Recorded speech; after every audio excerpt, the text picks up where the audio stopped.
ऐसा लगता है कि पवन सिंह ने बहुत बड़ी गलती कर दी अंजलि राघव के साथ एक गाना करके।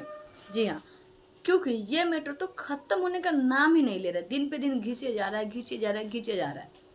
हालांकि अभी कुछ दिन पहले ही पवन सिंह ने मिलकर हरियाणा के जो भी है उनसे मिलकर अपना पूरा सॉर्ट आउट कर लिए थे, बट फिर भी अंजलि राव को पता नहीं क्या चुल मची है जो फिर से पवन सिंह के लिए या उनके नाम के यूज करने के लिए एकदम बेताब हो रही है। कहा तो ये भी जा रहा है कि कहने को वो बिग बॉस में आना चाह रही है।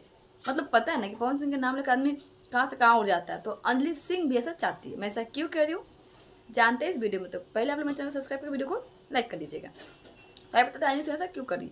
तो हाल ही में अंजलि सिंह का हाल ही में क्या आज ही सुबह के टाइम एक मैसेज उन्होंने शेयर किया जिसमें उन्होंने लिखा है कि पवन सिंह से रिक्वेस्ट कर रही है कि माना कि सब कुछ सॉर्ट आउट हो गया है, उसके बाद भी उनकी फ़ोटो को मिस यूज किया जा रहा है, बहुत ही गलत तरह से दिखाया जा रहा है। मतलब एक लेडीज़ के लिए, एक औरत के लिए ऐसा होना बहुत ही बेकार बात है। मतलब उसकी इज्जत का थोड़ा सा निकलता है, ऐसा कुछ उनका कहना है। तो उनका कहना ये है कि प्लीज़ पवन जी आप अपने फैन से कहिए कि ये सब रोक दे, क्योंकि आपके फैंस आपका बात ज़रूर मानेंगे।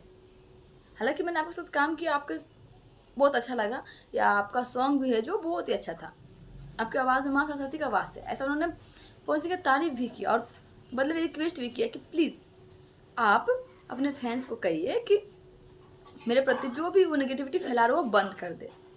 तो कहीं ना कहीं एक तरह से अंजलि राघव रिक्वेस्ट कर रही पवन सिंह को, और दूसरी तरफ ये भी कह रही है कि लोगों को पता चले कि अभी भी वो पवन सिंह से जुड़ी हुई है किसी न किसी मुद्दे पर, ताकि लोग उन्हें भी देखें। क्योंकि पवन सिंह से रिलेटिव न्यूज़ में अगर कोई भी हो वो बहुत ही ज़्यादा चलता है या बहुत ही ज़्यादा रेड लाइन खींचता है, क्योंकि सब लोग उस चीज़ को देखना और सुनना चाहते हैं।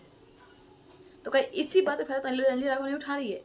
बाकी आगे ऐसा कोई डिटेल अपडेट आता है तो मैं सबसे पहले आप लोगों को बताऊंगी। तो उसके लिए आप लोगों को मेरे को सब्सक्राइब करके बेल आइकन जो बजाना होगा, ताकि कोई भी सबसे पहले आपको मिले।